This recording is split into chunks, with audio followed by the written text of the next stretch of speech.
Hi friends, 100% మీరు మాట్లాడతారు Nihali spoken English institute. ఈ వీడియోలో మనం కుడ్ హ్యావ్ గురించి తెలుసుకోబోతున్నాం. కుడ్ హ్యావ్ చేయగలిగి ఉండాల్సింది. కుడ్ హ్యావ్ అంటే చేయగలిగి ఉండాల్సింది అని అర్థం. కుడ్ హ్యావ్ యొక్క స్ట్రక్చర్ ఏ విధంగా ఉంటుందంటే subject plus could have plus V3 plus object. Subject could have plus verb వచ్చేసి V3 రూపం plus object. He could have passed if he had worked hard. అతడు కష్టపడితే పాస్ కాగలిగేవాడు. They could have caught you if you had gone there. మీరు అక్కడికి వెళ్ళి ఉంటే వారు మిమ్మల్ని పట్టుకోగలిగి ఉండేవారు. You could have caught the train if you had left before. మీరు ముందుగా బయలుదేరి ఉంటే రైలు అందుకోగలిగి ఉండేవారు. They could have helped you if you had gone there. మీరు అక్కడికి వెళ్ళి ఉంటే వారు మీకు సహాయం చేయగలిగి ఉండేవారు. He could have passed if he had worked hard. అతడు కష్టపడితే పాస్ కాగలిగేవాడు. They could have caught you if you had gone there. మీరు అక్కడికి వెళ్ళి ఉంటే వారు మిమ్మల్ని పట్టుకోగలిగి ఉండేవారు. You could have caught the train if you had left before. మీరు ముందుగా బయలుదేరి ఉంటే రైలు అందుకోగలిగి ఉండేవారు. They could have helped you if you had gone there. మీరు అక్కడికి వెళ్ళి ఉంటే వారు మీకు సహాయం చేయగలిగి ఉండేవారు. He could have passed if he had worked hard. అతడు కష్టపడితే పాస్ కాగలిగేవాడు. They could have caught you if you had gone there.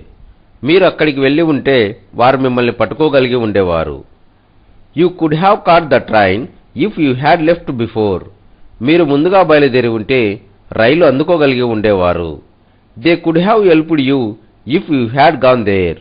మీరు అక్కడికి వెళ్ళి ఉంటే వారు మీకు సహాయం చేయగలిగి ఉండేవారు.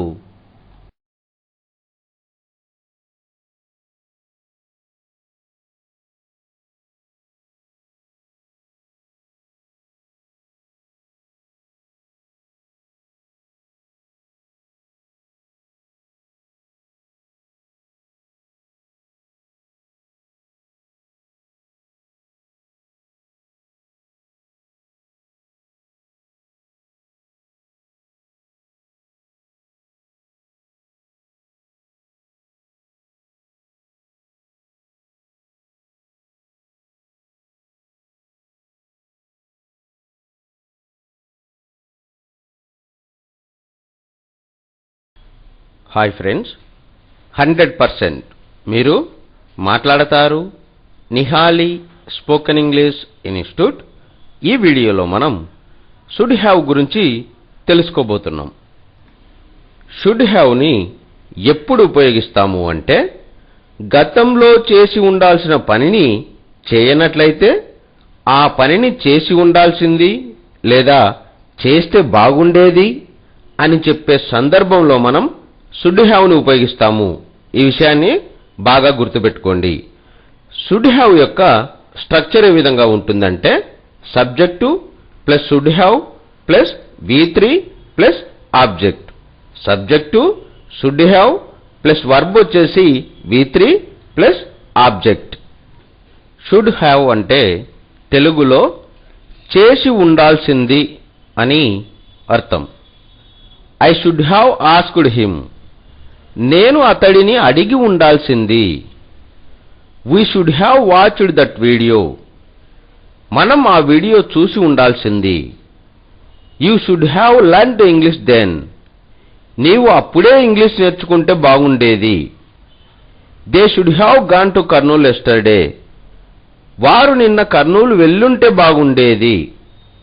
He should have married her. అతడు ఆమెను వివాహం చేసుకుని ఉండాల్సింది. She should have gone to school. ఆమె స్కూల్కు వెళ్ళి ఉండాల్సింది. షుడ్ హ్యావ్ అంటే తెలుగులో చేసి ఉండాల్సింది అని అర్థం. I should have asked him. నేను అతడిని అడిగి ఉండాల్సింది. We should have watched that video. మనం ఆ వీడియో చూసి ఉండాల్సింది. You should have learned English then. నీవు అప్పుడే ఇంగ్లీష్ నేర్చుకుంటే బాగుండేది. They should have gone to Kurnool yesterday. వారు నిన్న కర్నూలు వెళ్ళుంటే బాగుండేది. He should have married her. అతడు ఆమెను వివాహం చేసుకుని ఉండాల్సింది. She should have gone to school. ఆమె స్కూలుకు వెళ్ళి ఉండాల్సింది.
హాయ్ ఫ్రెండ్స్, 100% మీరు మాట్లాడతారు.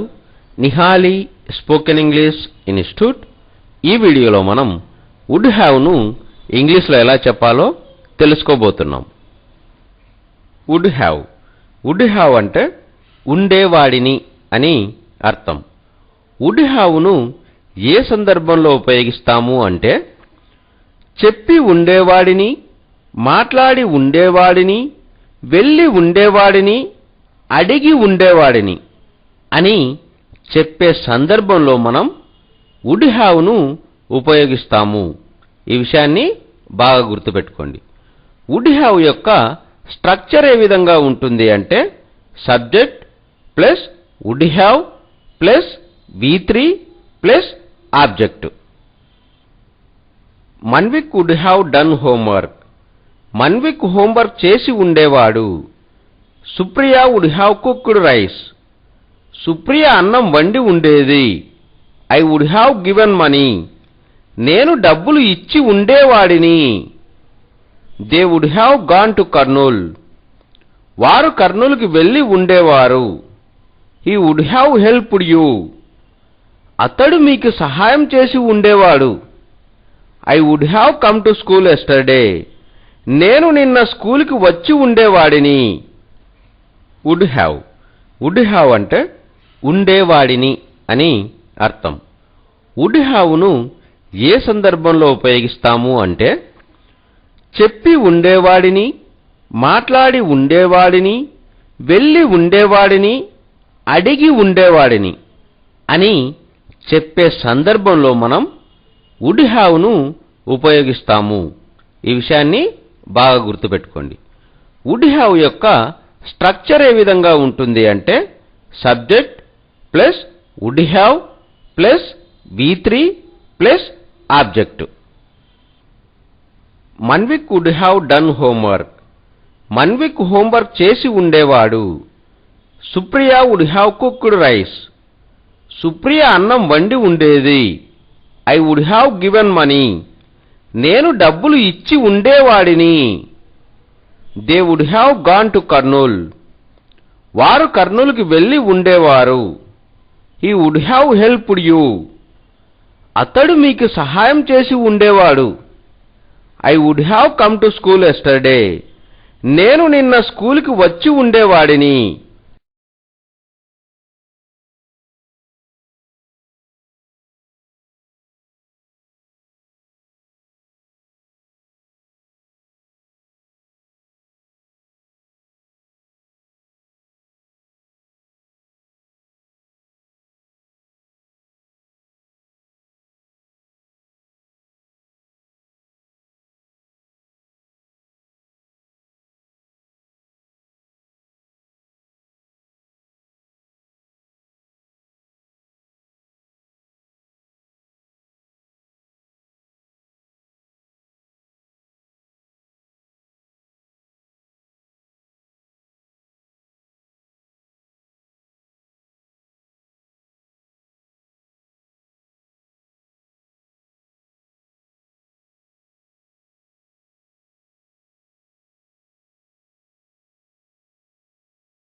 హాయ్ ఫ్రెండ్స్, 100% మీరు మాట్లాడతారు Nihali spoken English institute.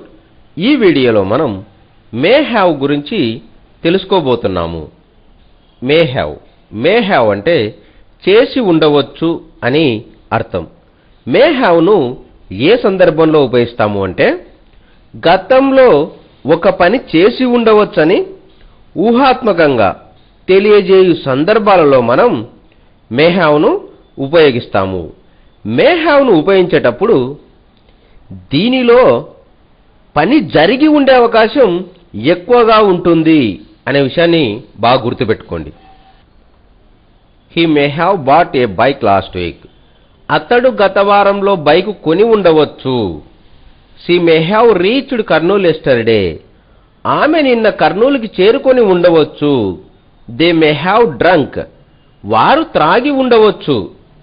She may have passed the degree. ఆమె డిగ్రీ పాస్ అయి ఉండవచ్చు. He may have bought a bike last week. అతడు గత వారంలో బైక్ కొని ఉండవచ్చు. She may have reached Kurnool yesterday. ఆమె నిన్న కర్నూలుకి చేరుకొని ఉండవచ్చు. They may have drunk. వారు త్రాగి ఉండవచ్చు. She may have passed the degree. ఆమె డిగ్రీ పాస్ అయి ఉండవచ్చు.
హాయ్ ఫ్రెండ్స్, 100% మీరు మాట్లాడతారు నిహాలి స్పోకెన్ ఇంగ్లీష్ ఇన్స్టిట్యూట్. ఈ వీడియోలో మనం మైట్ హ్యావ్ గురించి తెలుసుకోబోతున్నాం. మైట్ హ్యావ్ అంటే చేసి ఉండవచ్చు అని అర్థం. మైట్ హ్యావ్ను ఏ సందర్భంలో ఉపయోగిస్తాము అంటే గతంలో ఒక పని చేసి ఉండవచ్చని ఊహాత్మకంగా తెలియజేయు సందర్భాలలో మైట్ హ్యావ్ను ఉపయోగిస్తాము. ఇక్కడ మీరు ఒక విషయాన్ని బాగా గుర్తుపెట్టుకోవాలి. మైట్ హ్యావ్ను ఉపయోగించి చెప్పేటప్పుడు పని జరిగి ఉండే అవకాశం చాలా తక్కువగా ఉంటుంది, లేదా ఆ పని దాదాపుగా జరగకపోవచ్చు అనే సందర్భంలో మనం మైట్ హ్యావ్ను ఉపయోగిస్తాము. Rupa might have taken your mobile.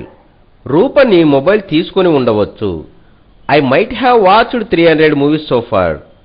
నేను ఇప్పటి వరకు 300 సినిమాలు చూసి ఉండవచ్చు. She might have taken lunch. ఆమె మధ్యాహ్న భోజనం చేసి ఉండవచ్చు. He might have done homework. అతడు హోంవర్క్ చేసి ఉండవచ్చు.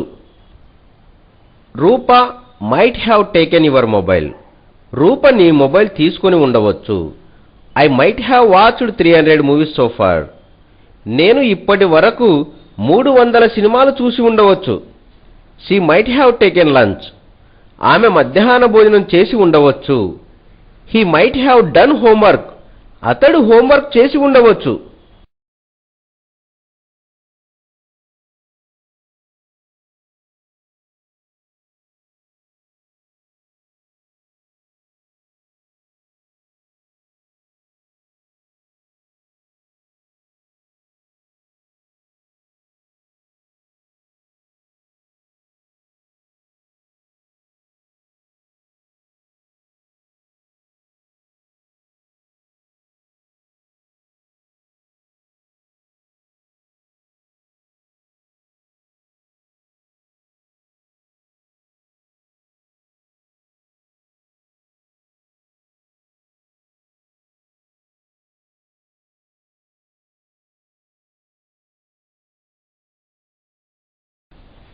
హాయ్ ఫ్రెండ్స్, 100% మీరు మాట్లాడతారు నిహాలి స్పోకెన్ ఇంగ్లీష్ ఇన్స్టిట్యూట్. ఈ వీడియోలో మనం మస్ట్ హ్యావ్ గురించి తెలుసుకోబోతున్నాం. మస్ట్ హ్యావ్ అంటే తప్పకుండా చేసి ఉండవచ్చు అని అర్థం.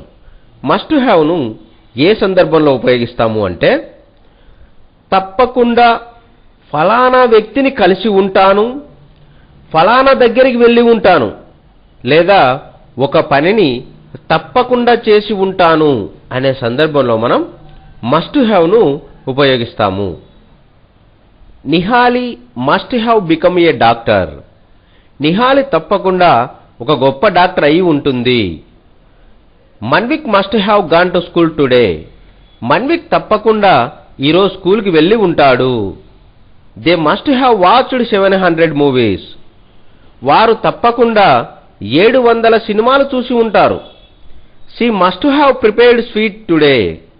ఆమె ఈరోజు తప్పకుండా స్వీట్ చేసి ఉంటుంది. He must have seen her. అతడు ఆమెను తప్పకుండా చూసి ఉంటాడు. Nihali must have become a doctor. Nihali తప్పకుండా ఒక గొప్ప డాక్టర్ అయి ఉంటుంది. Manvik must have gone to school today. Manvik తప్పకుండా ఈరోజు స్కూల్కి వెళ్ళి ఉంటాడు. They must have watched 700 movies. వారు తప్పకుండా 700 సినిమాలు చూసి ఉంటారు. She must have prepared sweet today. ఆమె ఈరోజు తప్పకుండా స్వీట్ చేసి ఉంటుంది. He must have seen her. అతడు ఆమెను తప్పకుండా చూసి ఉంటాడు.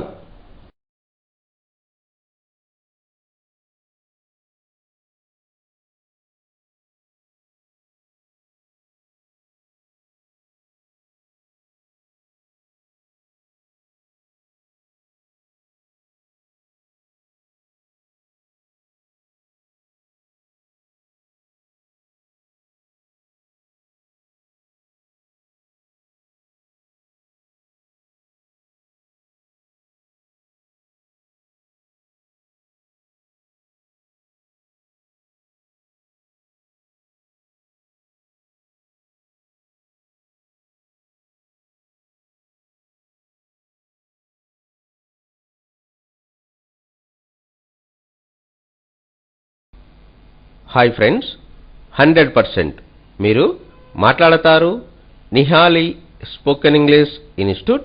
ఈ వీడియోలో మనం ఓట్ టు హ్యావ్ గురించి తెలుసుకోబోతున్నాం. ఓట్ టు హ్యావ్ అంటే చేసి ఉండాల్సింది అని అర్థం. ఓట్ టు హ్యావ్ను ఏ సందర్భంలో ఉపయోగిస్తాము అంటే, గతంలో జరిగిపోయిన పనుల గురించి అలా చేసి ఉండాల్సింది, ఇలా చేసి ఉండాల్సింది అని అంటూ ఉంటాం. అలాంటి సందర్భంలో ఓట్ టు హ్యావ్ను ఉపయోగిస్తాము. She ought to have learned English in Kurnool. ఆమె కర్నూల్లో ఇంగ్లీష్ నేర్చుకోవాల్సింది. You ought to have attended the meeting last week. నీవు పోయిన వారం మీటింగ్కు హాజరు కావలసింది. They ought to have shifted her to hospital immediately. వారు ఆమెను వెంటనే హాస్పిటల్కు తరలించాల్సింది. He ought to have displayed that there. అతడు అక్కడ దానిని ప్రదర్శించి ఉండాల్సింది. She ought to have learned English in Kurnool. ఆమె కర్నూల్లో ఇంగ్లీష్ నేర్చుకోవాల్సింది. You ought to have attended the meeting last week. నీవు పోయిన వారం మీటింగ్కు హాజరు కావలసింది. They ought to have shifted her to hospital immediately. వారు ఆమెను వెంటనే హాస్పిటల్కు తరలించాల్సింది. He ought to have displayed that there. అతడు అక్కడ దానిని ప్రదర్శించి ఉండాల్సింది. She ought to have learned English in Kurnool. ఆమె కర్నూల్లో ఇంగ్లీష్ నేర్చుకోవాల్సింది. You ought to have attended the meeting last week. నీవు పోయిన వారం మీటింగ్కు హాజరు కావలసింది. They ought to have shifted her to hospital immediately. వారు ఆమెను వెంటనే హాస్పిటల్కు తరలించాల్సింది. He ought to have displayed that there. అతడు అక్కడ దానిని ప్రదర్శించి ఉండాల్సింది.